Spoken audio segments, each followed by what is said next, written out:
Um, okay. Now we move on to a story that is somewhat connected to other themes that we've been exploring this month. And you've actually linked together two stories that I'm interested to see how exactly they are connected. And I think there's also a third one in here, maybe even a fourth one actually, because there was another link that I came across this afternoon.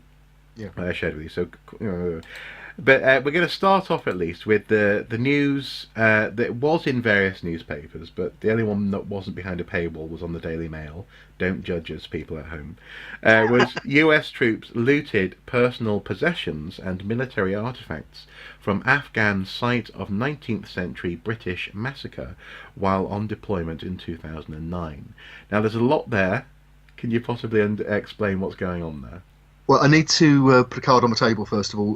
The initial story in the Sunday Times behind that paywall, written by David Collins, I had some input to because David rang me up while he was researching it because of my interest in heritage crime and also military archaeology. So he wanted to run a few ideas past me, which he did. Although I'm not responsible for the final content. No. Battle of Maiwand took place in July 1880. It was one of the great defeats, really famous defeats of the British Army in the 19th century. It was during the Second Anglo-Afghan War, and a British expeditionary force was cornered by Afghan army soldiers and Pashtun warriors. The British and Indian army troops suffered 969 estimated fatal casualties. And after the battle, there are records that when the British Army returned to the battlefield, they buried the bodies that they could find in a mass grave, and cleared up and buried a lot of equipment as well, having tried to initially set fire to it. Now we're talking. Maiwand is in Afghanistan. It's actually in Helmand province, and people might remember that in the period around 2007, 2008, 2009, Helmand was one of the most dangerous and fought over areas of Afghanistan by NATO forces, British, American, and so on. The story is that members of the 1st Infantry Division of the United States Army were involved in a Hearts and Minds operation in Helmand, near the site of the Battle of Maiwand.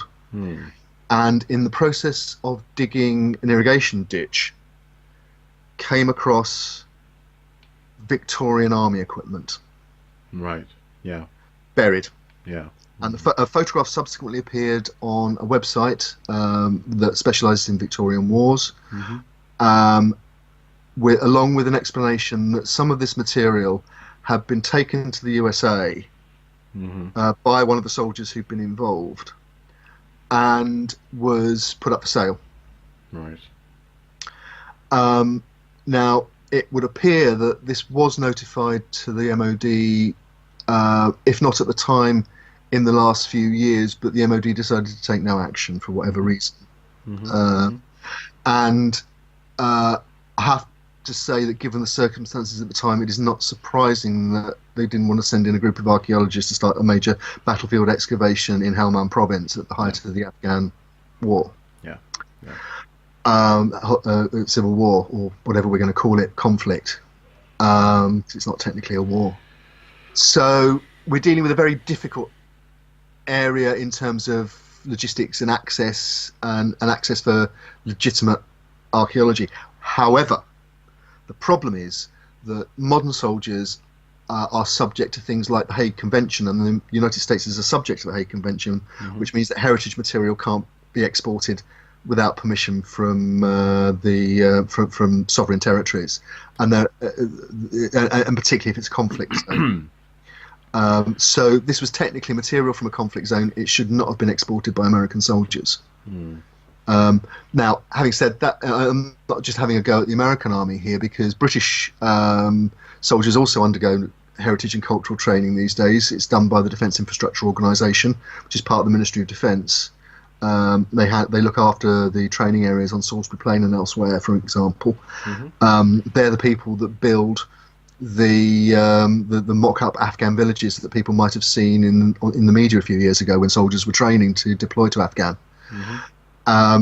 But part of their training is to understand the local culture and also understand the local heritage and the things that they're not allowed to touch, damage, whatever.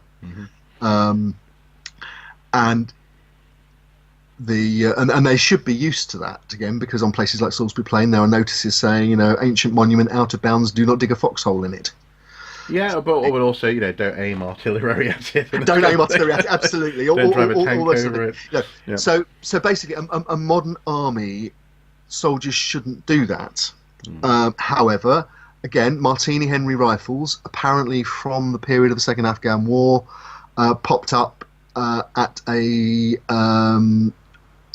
dealer's in Sussex for auction, again, which appeared to have come from Afghanistan and had come to Britain somehow. Now, again, the other thing I have to say here is that soldiers have always souvenired things. People might remember, if you've watched Band of Brothers, there's a whole episode that's set around one of the soldiers who wants a Luger pistol. So this is something that is in the DNA, if you like, of soldiers. It's something you do to show you've been there, done that, got the T-shirt and the whatever. Well, it is, but at the bottom of I'm not defending it. No, I know. I'm just saying that there's a cultural context as well, here, in addition to the cultural context of the artifacts. Yeah, and also being in the combat zone, all that sort of stuff. Something that's shiny and interesting. It has a very particular context. I understand that. But at the bottom of the Daily Mail article, Major Chris Green, former officer in the London Regiment, who fought near the famous Maiwand battle in 2012, told, presumably originally the Sunday Times, taking possessions from belonging to dead British soldiers from a battlefield for personal gain is wrong. And in that sense, it speaks to very basic ethics. It's not necessarily, I do get it. I get the souveniring and I understand all that sort of stuff. But the fact that for some people, the Battle of Maiwand is simply interesting because it features, I think, isn't Dr. Watson a veteran of that battle? He is supposedly Sherlock Holmes. Yeah, that's right. And in fact, something they picked up with the modern adaptation, the Mark Gatiss adaptation, where Martin Freeman playing Watson is a veteran of the modern Afghan conflict, where he was a medical, So they deliberately mirrored that in the modern adaptation, which is part of this hundreds of year history of engagement that the UK and the British Army has in that region, and therefore there are various reasons why it's not best practice. But what's interesting though is that part of this segment you've highlighted also dinosaur fossil collectors pricing museums out of the market, and also on top of that there's a couple of other stories that we're going to link to, and we may not have time to fully discuss here, but man sentenced to prison for collecting thousands of ancient artifacts and destroying archaeological sites, and also another headline here, while seizing thousands of artifacts in Indiana home, FBI makes staggering discovery essentially linked to human remains. Now this connects back to the use of human remains, or the seeming vogue for collecting human remains that we've seen in other parts of the media this month. But it seems that basically there's a market forces are driving this activity, presumably. And in the case of the dinosaur fossil, I mean, what fascinated you there in that sense, then? Well, it was two things. One, it was the simple cause and effect. Dinosaurs put in auction room, particularly for significant trophy dinosaurs like T-Rex or Allosaurus or Diplodocus, and that drives the price up, which means that the first port of call for certain people. They quote a commercial dinosaur hunter, commercial dinosaur finder. There, in the archaeological world, read treasure hunter, treasure hunting company. Who do exactly that. But and also I immediately thought of the case of Sekemka again, where as people warned, when Sekemka popped up at Christie's, it went from a £4 million estimate to a hammer price of I think north of 14 million. Now that happened for some sort of reason, but that is now a marker for that kind of and well, it's almost like when it came to for example, when it came to the exports, the stop on the export license, no organisation, even had it been ethically possible to buy something that had been in the public domain before, which it wasn't ethically possible to do, even had it been ethically possible to submit a bid to buy out the buyer, if you like, to prevent it being exported, no British organisation could raise 14 million quid for an Egyptian sculpture. No. It was never going to happen. Yeah. Well, and it's interesting seeing, though, very similar concerns and language coming from, in this case, the Department of Zoology. Well, paleontologists and the Department of Zoology at Michigan University here. Jerry Smith says, when specimens go into a private home or collection, our understanding, interpretation or discovery of new information that they contain will never reach the scientific community. And to translate that into archaeological language, artifacts without context are essentially dead. If we don't understand where they've come from or what their actual history is, they lose their scientific value. And that is the big point I wanted to make in this particular segment, because by bringing these stories together, we're seeing that particular cause and effect. People wanting to collect drives a market in people providing those things to collect. But also, particularly the case in the States, where you had a gentleman who'd been collecting stuff over many decades, all over the world, but particularly he had a particular penchant, it would appear, for Native American sites. Yeah, he was a 90-year-old former engineer. Indeed. He worked all over the world, and I mentioned earlier on the case in Yorkshire of the teacher with the Anglo-Saxon collection, and I think a question that maybe we should be asking as archaeologists and museum curators and people who care about the provenance of this material is, how much of this has actually been going on below the radar for how long? I'd be willing to bet that these collections are maybe the tip of perhaps a rather large iceberg. And actually, can I just quickly tell you a story? Go on. Just share. I mean, I know this segment's going on a little bit, but I think it's worthwhile just quickly. Last year, earlier this year, time, just flies. But not that long ago, I went to Munich to give a lecture.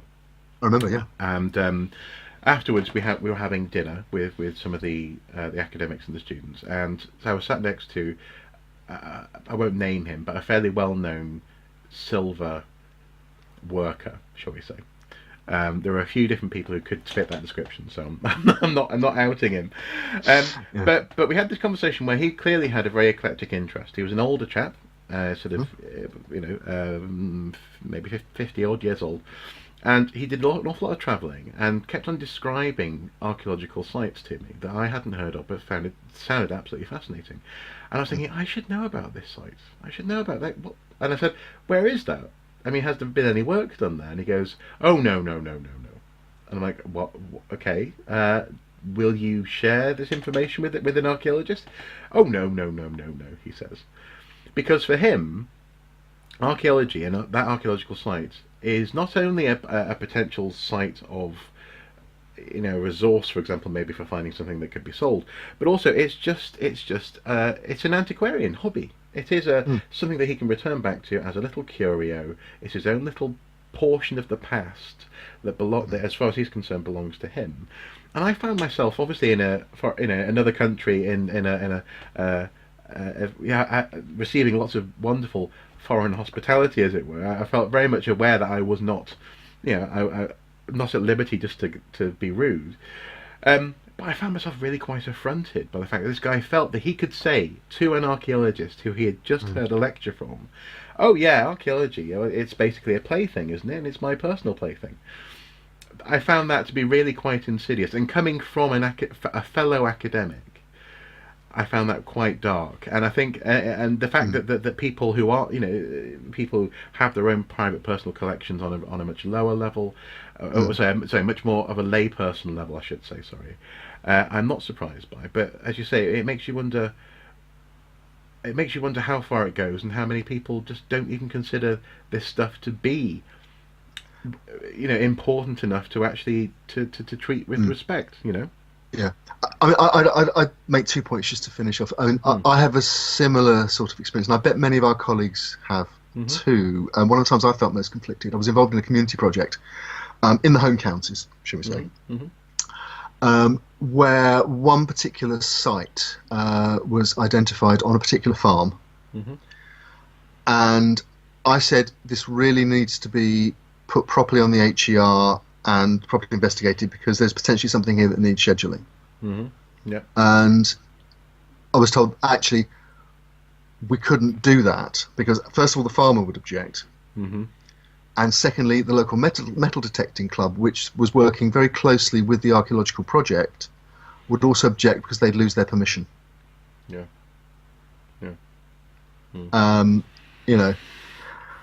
So that's that one. And on the, just to finish on the bringing it back to the Maiwand story where we started, I think that encompasses all these issues, because here you have material that was discovered by accident. The American army digging a drainage ditch wasn't looking for a British burial pit from Maiwand. No. And they may not even have been aware that they were actually on the battlefield or close to the battlefield. And there is no evidence from the photographs that appeared online that they actually disturbed human remains, although the equipment is personal equipment like webbing, straps, pair of binoculars, ammunition, buckles, that kind of thing. Tunic buttons and that kind of thing. Being brutal about it, it depends on how the bodies were treated when they were buried, whether they were stripped of everything or whether they were, in the kind of state where they had to be buried as quickly as possible. Yeah. Well, because the points I would make. Hang on. The thing is, though, as you hinted earlier, there is a practice within the British Army of burning equipment, and so actually often the metal parts of that equipment survives. I've been to burn sites where you've got buttons and things on the ground, so we just don't know. We don't know. Absolutely, yeah. The point I need to make, though, and absolutely need to end on, really, is that there was, because of the way it was recovered, because of the way it was exported, and because of the way it was sold on, and we've only got pictures appearing online that are clearly edited because they're zoomed in tight on certain aspects of the find. We will never know what circumstances actually were. There was no recording. There are no contextualizing shots. Even if you can't put an archaeologist on the ground because it's too dangerous, at least should have known that this was discovered there, and this is what was found, and this is the context. That none of that is present, and that shouldn't have happened. No, lost to us forever. Yeah.